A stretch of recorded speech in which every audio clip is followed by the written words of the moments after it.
Hey guys, so today I'm going to be sharing about branding. I did a run of this last week and a lot of you guys told me that it was pretty useful, and so I thought that I would just do a full video on YouTube. So the agenda for today is really to run through the basics of branding, because I think that it is something many companies or people do overlook when they're starting out their personal brand, trying to build an audience, or basically doing anything online to create their own presence. This can also apply to companies who are doing their branding offline, and basically just appealing to any customer out there. So branding is really important because it sets the foundation for the future decisions that your company wants to make. Examples would be like decisions on what colors to use, what fonts to use for your company, how to design your logo. So all these play a part in branding, and it really stems from the core of understanding the vision and mission of your company. Yeah, let's get started. So branding encompasses three main things which I'm going to be covering today. First is the vision, second the mission, and lastly the brand personality. Oftentimes we think that customers are buying a certain product or service from us, when in reality what they are really buying is a perceived experience that they think they will get. So they think that their quality of life will be improved after buying your product or your service. So they can kind of envision their lifestyle after purchasing your product or service, and that's why they're willing to pay you for the product. So why is branding so important? Why would some people pay $6,000 for a Chanel handbag and only $300 maybe for an identical bag just without the Chanel logo? So branding really plays a big perception in how much a customer is willing to pay for your products, and I think this is very important that you really nail the branding so that people have a very good impression of you and they are willing to kind of spend on your products. So when it comes to branding, how it should be done is to always start with why. If you have read Simon Sinek's book, which is Start With Why, I'll put the link up here. Most of you guys would be very familiar with the concept of the golden circle, but if you guys are not familiar with it, I'm just going to be running through very quickly what it is today. So the whole concept of the golden circle is really explaining why certain brands are able to attract customers and make their product appeal to them, whereas other brands are not able to. So I'm just going to quickly define the names of the terms here. So let's start with the what. So the what is really your product. It is what you're trying to be selling to your customers, be it a product, a service, and this is really the solution to a problem that you're trying to fix. So when it comes to the how, this is really the mission of your company. It is how you're going to be executing it, how you're going to be building your product, what is the unique selling points, and what is the differentiation between your product and a competitor's product. Lastly is the vision. So at its core, your vision is what you believe in, and it is the reason why you're getting out of bed to go to work. It is the reason why people care about your product, and it is why they also want to pay for your product. So being able to identify this why is very important, and a lot of brands nowadays don't actually know why.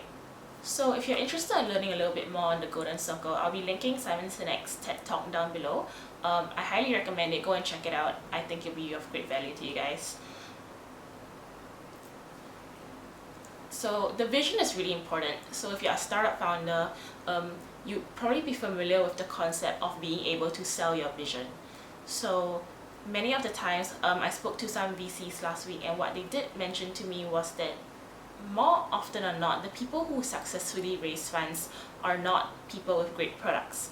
Given they will get funding because they may get funding because they have a great product, but most of the time the people who are able to successfully raise funds are people who are able to sell their story, sell their vision, and get people to buy into whatever they're trying to sell.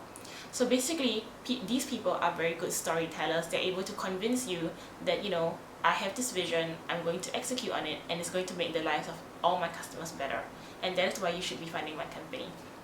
So having a very clear vision, being able to communicate that very clearly to your customers is really very important. Most of you guys have heard of this brand, most of you guys use the brand, the phone, the laptop, and if you're familiar with Apple's marketing campaigns, you realize that they do it very differently from other companies. So this is how, as a marketer, I would do the marketing. I would write the marketing campaign if I was any other brand and not Apple. We sell computers. They're all so beautifully made. They're aesthetic. They're easy to use. Why don't you buy one?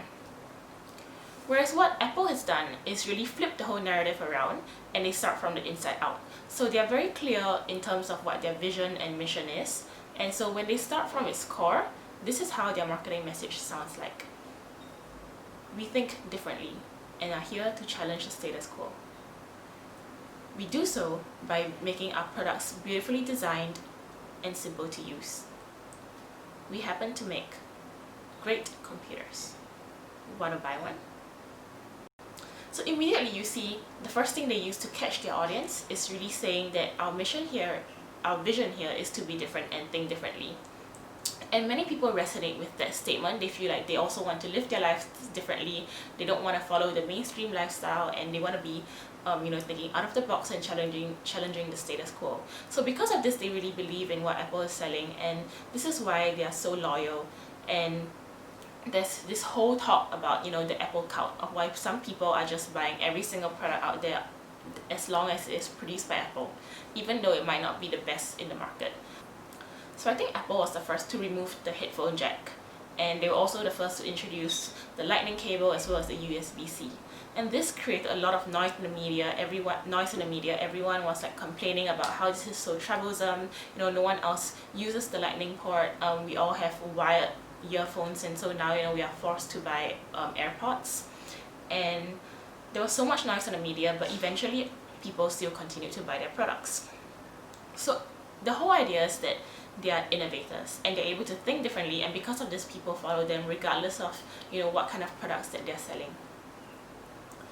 So now I'm going to be moving into brand personality. This is really about being able to humanize your brand, because at the end of the day, what you want to do is be able to relate to your customers and have them relate to you. So the most intuitive way would be to humanize your brand. So imagine your brand is a person, and everyone has their own different values and characters. So the same goes for your brand. You have to think of what are the characters and values that your brand has. So let's take a look at some of these existing companies who are very well known. So if you look at Amazon, they are kind of representing sincerity. Google, they want to be a competent brand. And Gucci or Apple or Rolex, all these are very sophisticated brands. So a lot of small pieces do come into play here when you're talking about creating the whole feel of your brand. For example, the fonts you choose, the colors you choose, as well as the spacing between the characters. So all these play a very big difference in terms of how customers feel when they first look at your branding. So let's start with brand values. So some examples would be how Apple values simplicity, Facebook values openness. So just looking at this diagram will give you a very good idea of what kind of values each of these companies believe in, and therefore this sets the foundation and the tone for what kind of decisions they're going to be making in the future, be it like introducing a new feature, how they're going to be showcasing their product, how they're going to be doing the UI UX, the layout of their product. So all these comes from the core values that the brand has.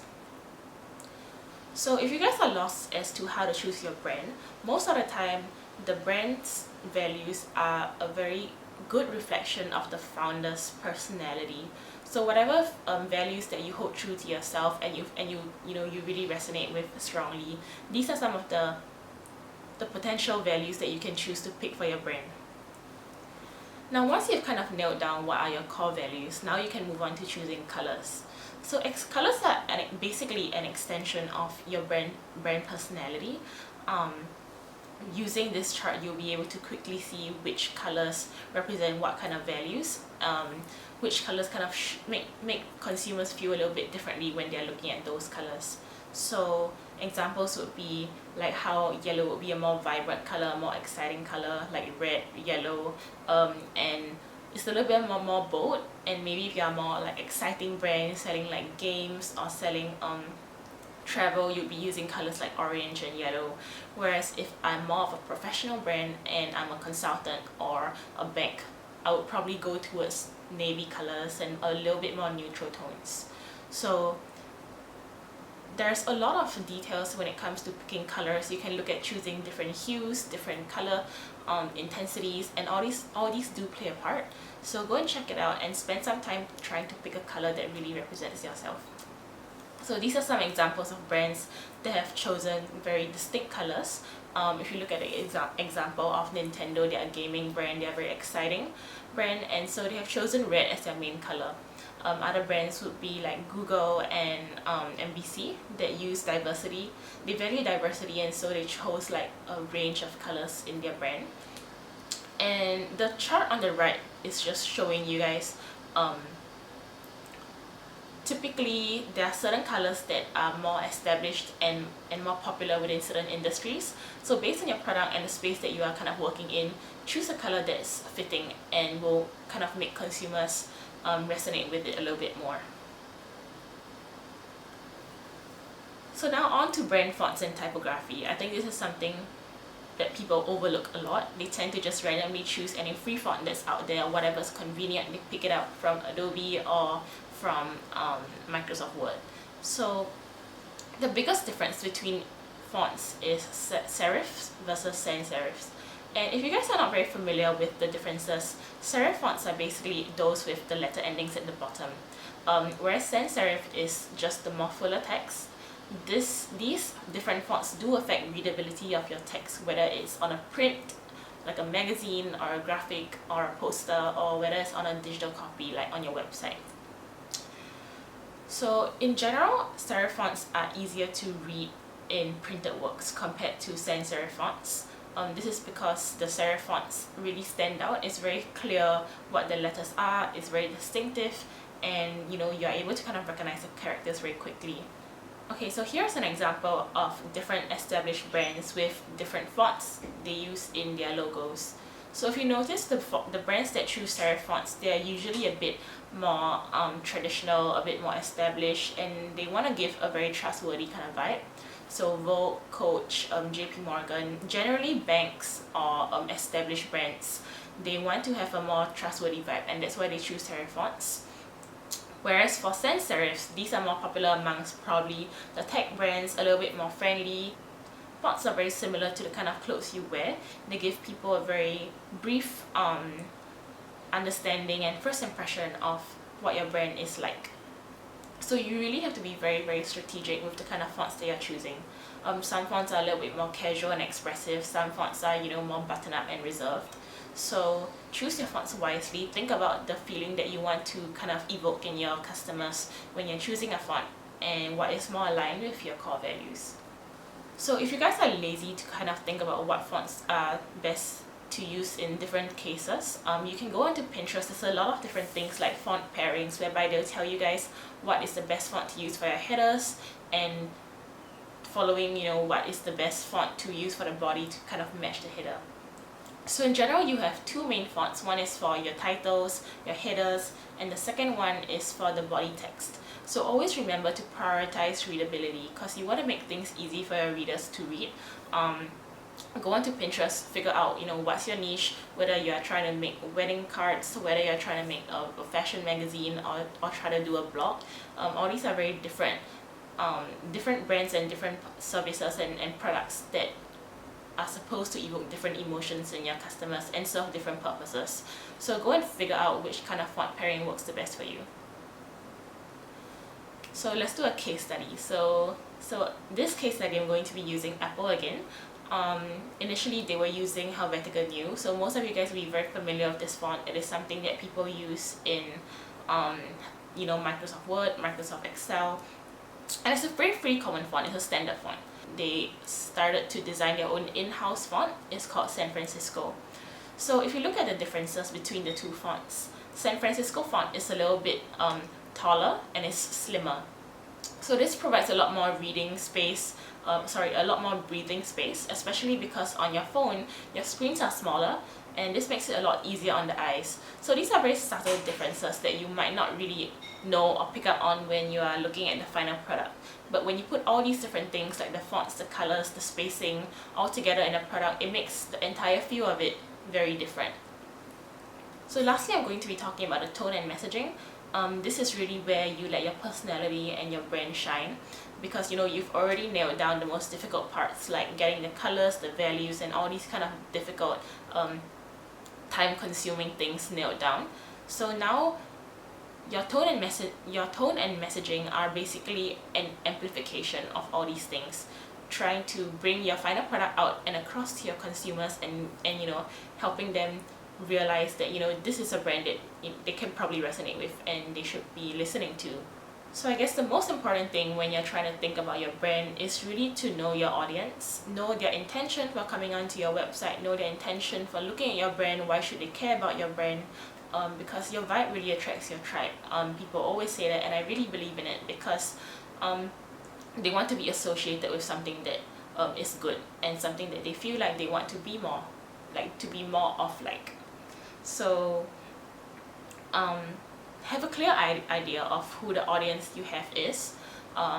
If you are someone who's trying to generate leads in the food and beverage industry compared to someone who's generating leads in the retail or fashion industry, you're going to have very different colors, very different messaging, and so think about all these different things because they play a very big part in trying to create a brand.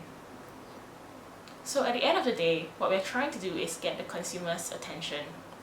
You know, we are fighting for their attention compared to them scrolling Facebook, TikTok, Instagram.